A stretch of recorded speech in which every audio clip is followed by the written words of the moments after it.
Welcome back in, everybody, to Birds 365. About to be joined by Mike Gill. Before we do that, I do want to bring up our buddy James Carver. Got dropped a super chat. James, thank you. He says, congrats to the No Cheerleader Zone on your 800 and now 800th one show. Had to miss, but wanted to congratulate. J-Mac doesn't cheerlead. It's not going to happen. Sorry, people, but it's not going to happen.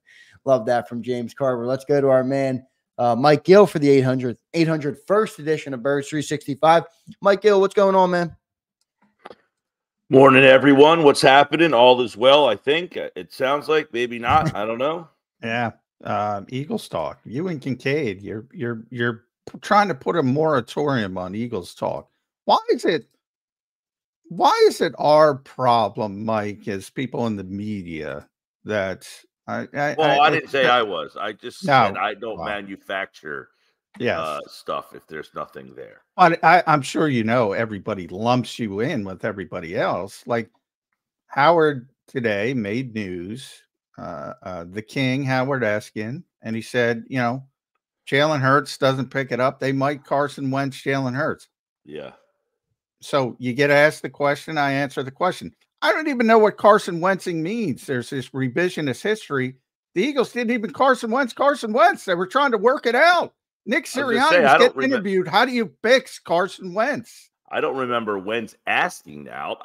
Or the Eagles wanting Wentz out. I think Wentz just essentially kind of So the odd part is about this, though. Normally you would just kind of be like, all right, it's the middle of June, but Eskin does work for the team. I can't imagine the team would be too thrilled with him putting something out there if they thought it was complete nonsense. That's the only part of this that has, I guess, some merit, unless it's just him giving an opinion and he doesn't care if the team doesn't like his opinion. But I can't imagine the team would be thrilled with that opinion being out there because most people associate him as somewhat as a mouthpiece for the team, right? Yeah, exactly. But Howard will go off the reservation. No, nobody demands that Howard says this and says that. He generally is very positive to the organization. In this case, he wasn't.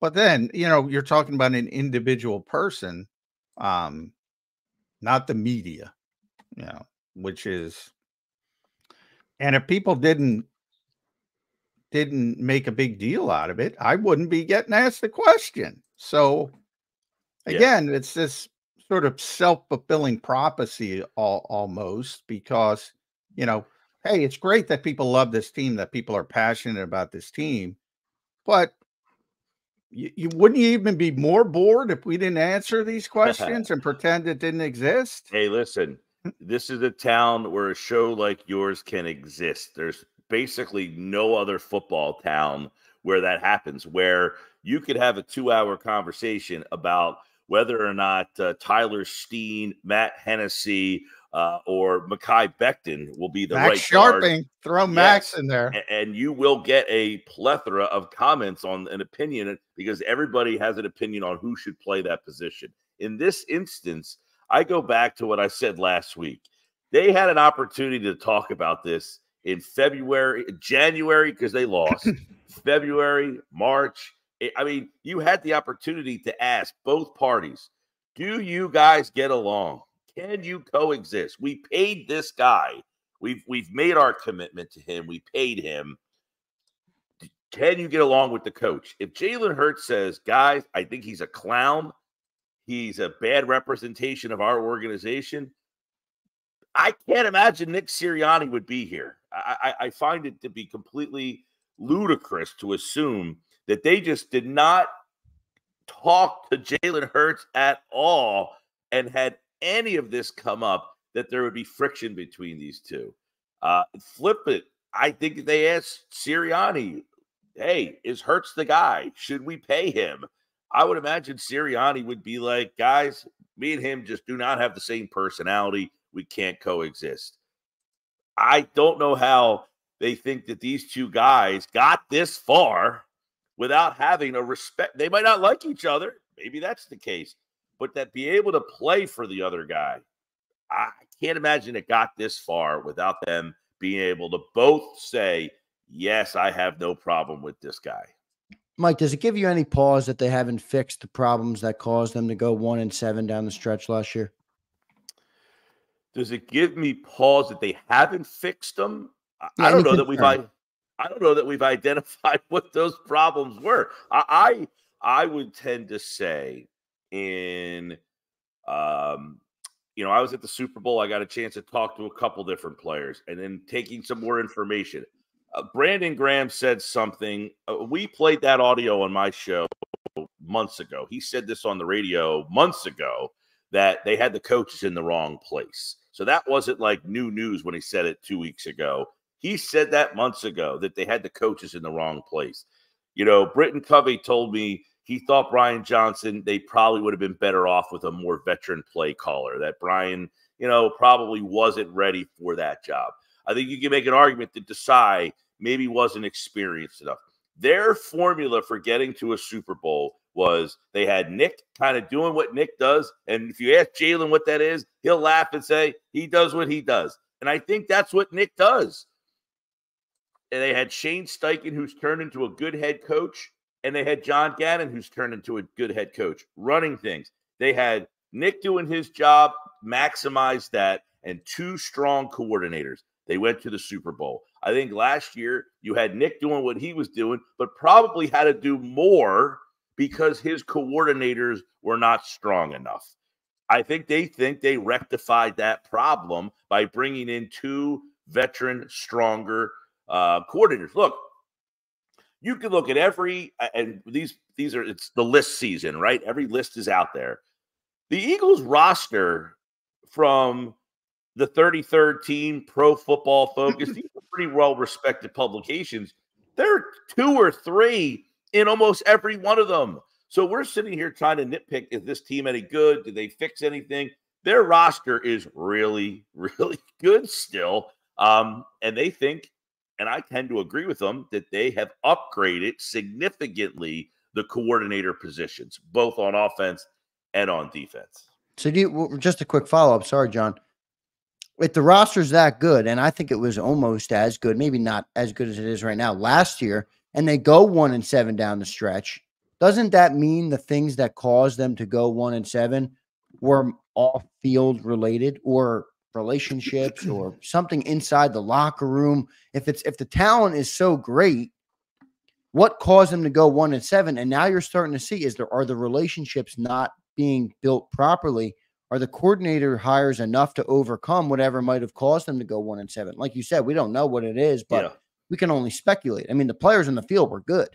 Yeah, and that's a fair question. And that's something that wasn't just simply, hey, we had a bunch of guys on the defensive side of the ball that just didn't mesh well with Desai, their personalities, and now he's gone. Or when we switched to Matt Patricia and him being in the room, that was a problem. And, you had the other half of the guys that didn't get up. Like, those 2 guys are gone. So maybe they handpicked some of the guys that they felt were a little bit of the issue. Who knows? I mean, Kevin Byard's not here anymore. He's probably the one guy on defense that, Fletcher obviously retired. I can't imagine that he was somebody that had issue. Who else on defense? Reddick. I don't think Reddick is a guy who's much of a problem. Although, and I identified this on my show yesterday.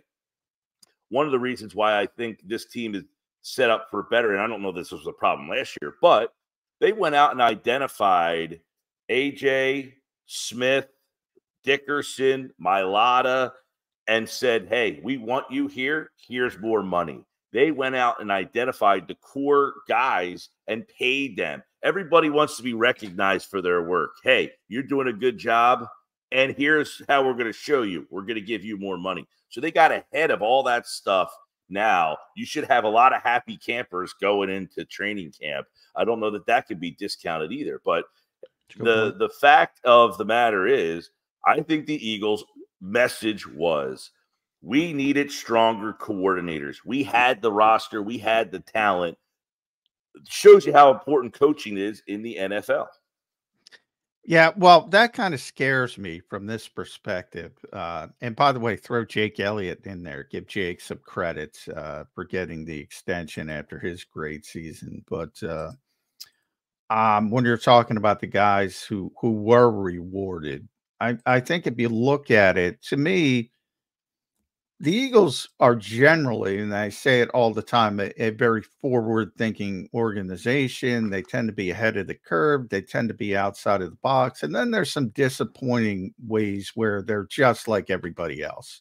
And that to me is a just like everybody else situation. Oh, the players are great. The coaches are the problem. I mean, this is a talent-driven league, and I say it all the time. When you have success, it's players first. When you don't have success, it's players first. It doesn't change. So from that perspective, and you mentioned some of those lists, Mike. I saw 33rd team had him as the second best roster. I don't know what PFF had him.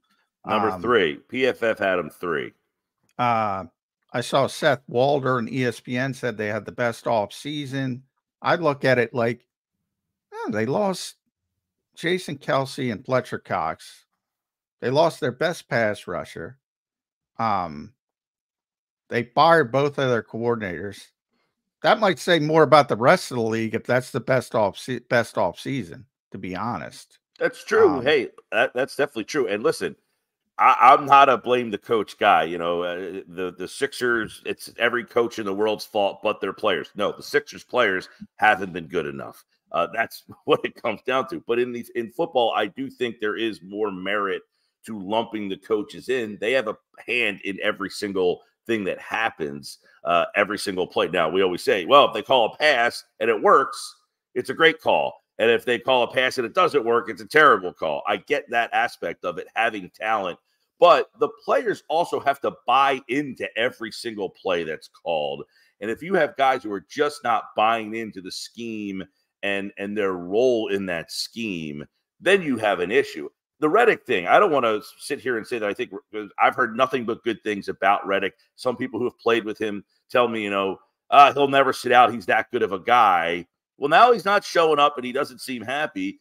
Did he just go through the motions last year and just do his own thing? Maybe he wasn't a bad guy. Maybe he wasn't a problem. But maybe he's just not following the scheme. And people are like, hey, how many times, Mike, how many times have you and I discussed how many guys had career years in 2022? And that was unlikely to happen.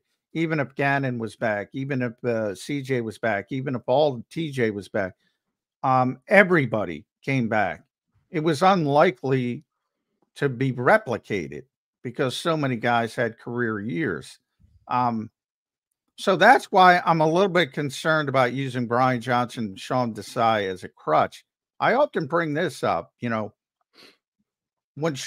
Sean didn't have a lot of experience, and when he would do some wacky things in training camp and like throw out the big nickel look and throw out James Bradbury in the slot, we go, what is this? What is this? Vic Fangio's got Quinyon Mitchell playing dime linebacker in minicamp, and everybody's like, all right, fine, let's go. That's why I worry about blaming coaches. I hear you about messaging because messaging is important, and maybe Sean didn't have that part of it down. And look, you got to move on. You got to move on.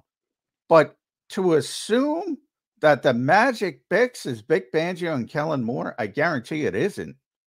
It's the players. Well, so they better have the second best roster. Yes, in the NFL. And the players have the unique ability or power to buy in or not buy in. That's what it comes down to. It might not be the guy, but it might be the buy-in to the guy. And if I'm not buying into, John, if you're sitting next to a guy and he's not asking the right questions, your mind's like, this guy it's not the right guy asking me. You might be there. You might be good at your job. But if you're not meshing well with the guy asking you the questions or going back and forth, or if he's not bouncing opinions back and forth with you and the conversation just doesn't flow, that doesn't mean you're not really good at what you do all the time, but you might just not be buying into the guy you're paired with. I think that's something with these football players is it doesn't mean that some of them aren't, the right guy. Or I think the James Bradbury one is interesting. They're moving him to safety. We'll see how that sticks. There had been some reports, the guys over at Inside the Birds that suggested that there were people in the secondary that just didn't even talk to Desai. I got to imagine Bradbury. I'm not going to say that they reported that. I got to imagine Bradbury was one of the guys not too happy with his role. Now, you went from a guy who was an all-pro player the year before to basically what we got last year, and now they're talking about moving him to safety. That's why I think this whole story is very interesting, the fact that they've just given up on him. Like, hey, you're not even in the mix for this job, or maybe he is. We'll see when they get to training camp. But was he a guy that just didn't buy in, or does he stink? Like, do we think he just stinks now so bad that he has to play safety, or did he just not really see eye to eye? I think the safety part of it is the Eagles are trying to salvage something. I don't think he's going to be there week 1 against Green Bay, and they're trying to get something for him. Right, exactly. But so was he just not happy with his role? Was he not happy with how he was used? Was he not happy with the scheme? Well, I'll say, because James is, yeah, obviously he didn't want to play in the slot. But he's a professional and he did it. I find it, I'll say this, I find it very hard to believe that James Bradbury wasn't talking to Sean Desai. He's just too good of a guy, too professional. Doesn't mean he agreed with him. I know he didn't want to play in the slot. Why would he? But that's part of some of the thing you're talking about here is if the coach puts you in a role that you don't want to be in. Well, I guarantee he doesn't want to play safety, and exactly. they're doing I can tell you that. Yeah. So, I mean, but it's Bick doing it, and Bick's not doing it. That's how he's trying to generate some kind of value for the guy. But if Bick says, "Hey, you got to play safety," and he's here, nobody's going to question it because he's Vic Fangio, but the player's not going to be happy. And we saw in Miami with a lot of guys cropping up, and Jalen Ramsey and Xavier Howard and those guys saying, you know, we're press coverage corners. We don't want to play this shit. And they weren't happy. But, you know, he put together a good defense, not a great defense, but a good defense. Despite that, nobody's going to be happy. That, to me, is the biggest fallacy of all. You know that, Mike. I say all the time, Mike Gill and Xander Krause, the next 89 people you meet are not all going to like you. You're not going to like all of them. That's just life. And that's a football team, 90 guys. Nobody likes everybody. Nobody's happy. There's so many politics to it all. So to me, when you boil it down, and it's really the one thing I criticize Jeffrey Lurie for, because I think Jeffrey's been a great owner.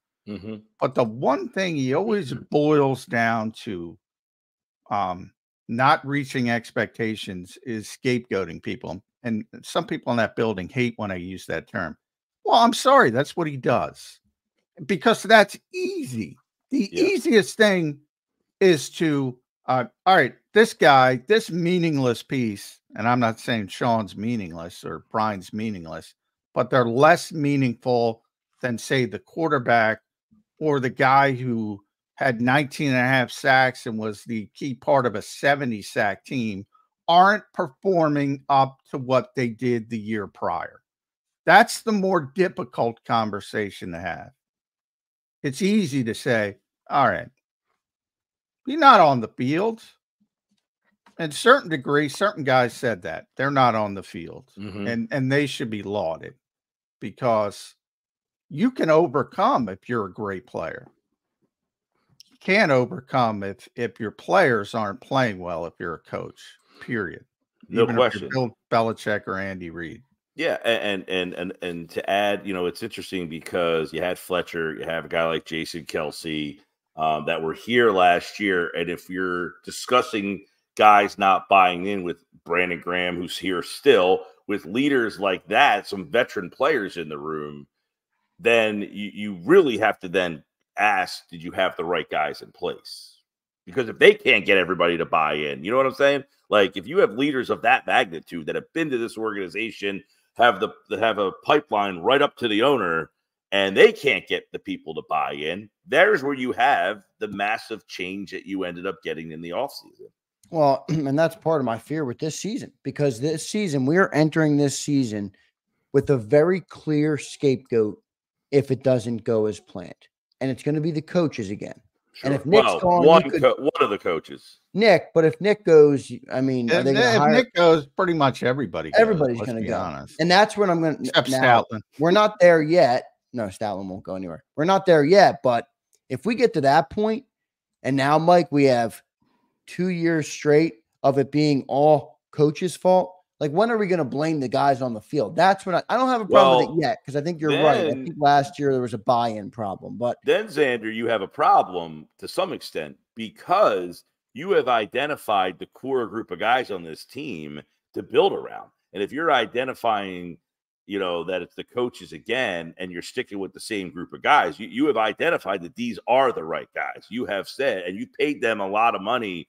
Your AJ, your Smith, your Dickerson, your Mailata, that group of guys, they're all part of this. I don't know what is the get out of Barkley. I mean, is that a 1 year thing, or does he have to be here 2 before they can get out of that deal? But the core of your offense is essentially whoever the coach is this year and next year and down the road with a lot of those guys. So that would be something that would be interesting if they just blew everybody out again and said, well, we're going to take a third role, because we all keep saying how good this offense is. Well, what if the offense struggles again with a different coach, a coordinator running it? Have you then identified that these aren't the right players? Yeah. I think we all, I don't think there's anybody out there that thinks AJ Brown stinks. I don't think there's anybody out there that thinks Devontae Smith stinks, right? Most people say, man, the Eagles have a really good offensive line. Now, this might be the first year that you have some holes on that line, but even so, having 3 pretty identifiable pieces on your offensive line is way ahead where most teams generally are. Now, you have questions at center and you have questions at right guard, but everybody, I think, thinks, hey, we still have a pretty solid offensive line. You went out and paid the running back. So if you have problems on offense again, that's a big problem. Yeah, and you got to make sure that they address the elephant in the room, which, I mean, if you scapegoat more coaches, I'm going to start to wonder if they are addressing the elephant in the room, or, as John mentioned, as they continuously do, they create a scapegoat and they fire them. Well, I'll tell you this. It goes full circle back to the start of this conversation. The scapegoat might be the quarterback. If you've identified all those pieces, and you did identify the quarterback, but you get closer, it goes back to what Eskin actually said. Maybe they find a taker for the quarterback and go down that path again if the quarterback doesn't get the job done, because you can't keep getting rid of coaches and you can't get rid of the players that you've already identified. So 2 years into a deal, you might be able to do some gymnastics to figure out how to get out of that deal. Yeah. Yeah, look, if you don't perform on the field, eventually it's going to catch up to you, no matter who you are.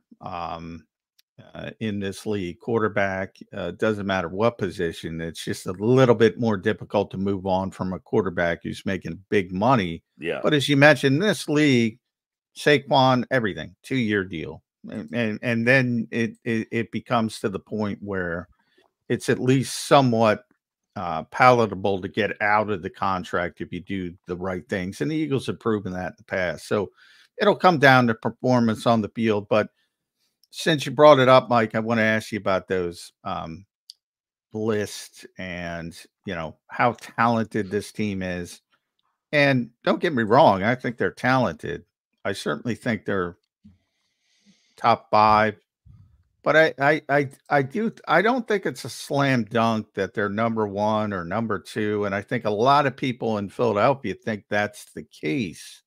I do think there's a wiggle room for a floor versus a ceiling. I think the ceiling is turned into, this is going to be the greatest offense in the history of the world, versus probably the floor, similar to what they were last year, top 10, but bottom half of the top 10. I think they're the 3rd most talented team in the NFC now, behind Detroit and San Francisco. Now, that doesn't mean if everybody plays and everybody has big years that they can't be back to where they were. But are people overvaluing the talent on this team? Oh, man. The local fans or the national media? Well, the national is one who's putting them up to. Obviously, the local fans are. I think that's Normally, easy. I feel, well, I do feel that the local fans are skeptical still. Like, I think they always have, well, not always. I mean, there are some seasons where they enter and you're like rip roaring, ready to go. This team's going to go to the Super Bowl. I don't know that the fans are there with this team yet. I think they're still skeptical. I'll say that. Well, yeah, and I think a lot of people are still trying to figure. I think a lot of it is trying to figure out what went wrong and not having an identifiable, addressed answer. This is what we felt went wrong, and here's what we did to fix it. Everybody just has their own hypothesis of what went wrong and what they did in the offseason. The moves they made in the offseason, how do they tell the story of what went wrong last year? Well, we went out and got Saquon Barkley. Are we saying that DeAndre Swift stunk? Not necessarily. They went out and changed the coordinators. So are we saying the coordinators stunk? That's a possibility. They went out and, brought Chauncey Gardner-Johnson back. Well, was he such a key figure on the year before that they felt that they had to bring him back? There's so many different stories to be told in the moves that they made, but none of them uniquely address what happened last year because they haven't addressed what happened last year. They never really came out and said, Howie at the end of the year or Nick at the end of the year and said, hey, listen, we understand we lost 6 out of our last 7, and we really felt in that time frame we had communication issues or we had this problem. And then you can see the offseason blueprint and say, well, they said this, and this is what they did to fix it. So I think the fans are kind of all over the place, still trying to hypothesize what went wrong last year. And you know how that happens, John.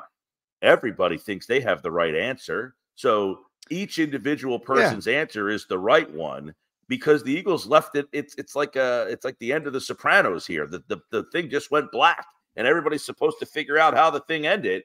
I like that. That's a good. I might steal that. Yeah. By the way, David Chase, by the way, said, come on, people. Yeah, he died. That's the whole point of the ending of The Sopranos. So now we know. Well, there's a lot of theories out there that, like, I know, but he was that he whacked the crowd, the viewers. Yeah. This all came up because it was 17 years ago last week, the final episode. Well, David said it, so I'm going to go with him since he made the TV series. That's one of my favorite TV series of all time.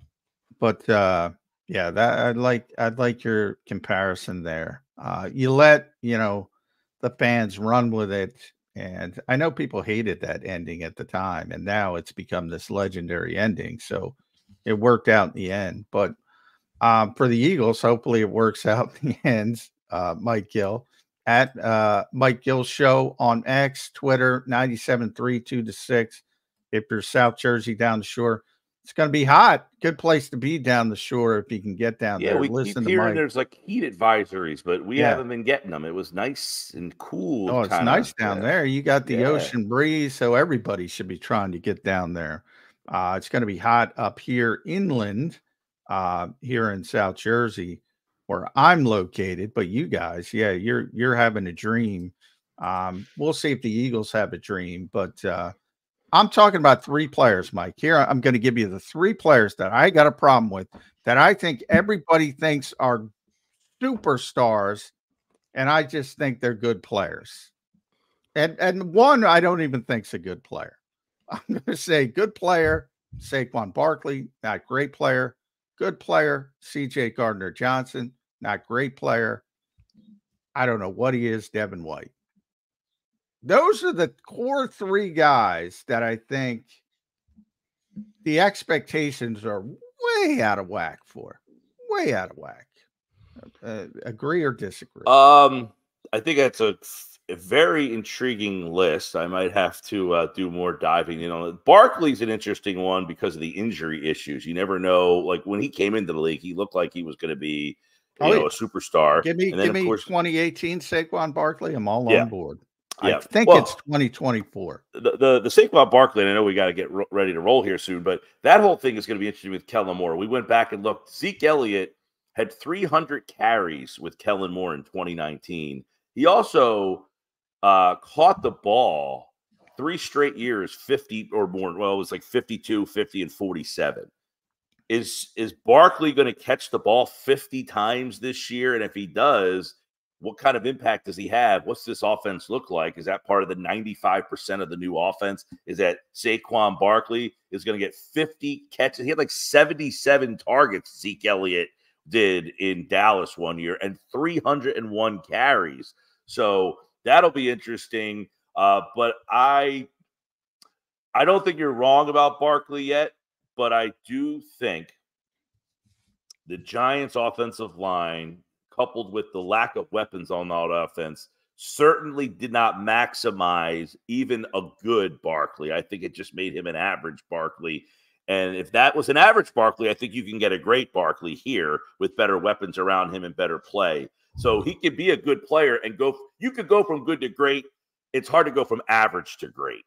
And I think in New York, they certainly did not maximize him because he was, what do they say? I am him. He was him in New York. They had nobody else around him. Here, he's got a ton. So I think he can go from good to great. Chauncey Gardner-Johnson, jury's out. Played 4 games last year. Was really good here the 1 year as a playmaker. It's exactly what they kind of needed. Maybe he's the kind of guy, though, that needs others around him to bring more out in him. Or are the Eagles counting on him to be the guy that brings more out on others? That we'll see. Devin White, I mean, obviously talent out the yin-yang, but if you're letting a guy like that go, there's questions there, and we've heard a lot of mixed reviews on. I mean, people who have played against him that I've talked to think the guy's a stud, and people who have covered him think, doesn't listen, kind of does his own thing, so we'll see what they get out of him. They all have a ton of talent, but they've only been good for certain reasons. But I think of the 3, Barkley has the best chance because of what's around him. You're Gill, a product of your environment, John McMullen. Yeah. Yeah. Well, hey, the Eagles called him special. If you're special, you're elevating. You don't need to be elevated. So you and I are kind of on the same page. Yeah. I agree with you. I think he's going to be elevated by the supporting cast of the Eagles. I agree. He's a good player. I think people mishear me. I say it 100 times. Xander knows. He's a very good player, not a great player. He's going to be elevated. He's not elevating others. That's my opinion. Mike, last one for me real quick. How confident are you Kellen Moore's the right guy? $175 million offense we got here. Everybody's hoping it turns around and gets going. How confident are you Kellen can do it? Interesting question there because of what I just laid out. The way he used Zeke Elliott, I think there was a lot of people who thought that he didn't do a good enough job in the run game. And then you're like, hey, 3. One of the things I didn't like about what he did was they had Zeke Elliott towards the end of the Zeke Elliott. Early on, they used him 300 carries, 1,300 yards, 12 touchdowns, 50 catches. He was a huge part of the offense. The problem is when Pollard got there, I don't think they incorporated him enough and made that changeover. So we'll see there. I like Kellen Moore's offense. He had great pieces in Dallas with CeeDee Lamb early in the career. See if he can get and he has more here. He has more here. Last year, a lot of injury problems in LA. It's hard to kind of get a grasp on what they did there with Herbert getting hurt and then Allen got hurt. I called him Keenan McCardle on my show. And someone called me out on it. Remember Keenan McCardle and Jimmy Smith? Keenan. Keenan is Justin Jefferson's wide receivers coach. Yeah. Well, and Keenan Allen is over in Chicago. That team's got a load of weapons over there now. But yeah, I think Moore is going to be a breath of fresh air upgrade over what they've had the last couple of years. Well, last year, not the year before, but last year with Brian Johnson. Good stuff from Mike Gill. Mike Gill joining us on Birds 365. Make sure you guys listen to him when you're down the shore this weekend. 97.3 ESPN, the best sports talk show in all of South Jersey. Mike, thanks for joining the show, man. We appreciate it. All right. See you guys. Thanks, bud. There's Mike Gill joining us on Birds 365. Always good to talk to Mike Gill. Always brings a good third perspective, good opinions to the show. So good stuff from Mike Gill. Coming up in hour 2, we'll have Brandon Lee Gouton. Coming up next, we'll have one more segment. I'll kick some things around with Johnny Mack. I have a Saquon Barkley question for John. No, I'm going to get in trouble again. Yeah, well, I'm following up on basically what you just asked, Mike. I thought it was interesting, but there is one caveat I want to hit you with. And I want to see what your perspective is. So if you're in the chat room, make sure you guys drop a like on the show. We appreciate you all being here. Goes a long way. I know it's June and we're all waiting to get to training camp. We will get there. I promise. We appreciate your guys' viewership. What's up, Flex and Tanner, Robert, Screwface, Make sure you guys drop a like. Coming up next, Saquon Barkley question. Stay tuned on Birds 365. If you missed any of today's show on the JAKIB Media channel, listen to the podcast on your way home. Available on YouTube, Apple, and Spotify.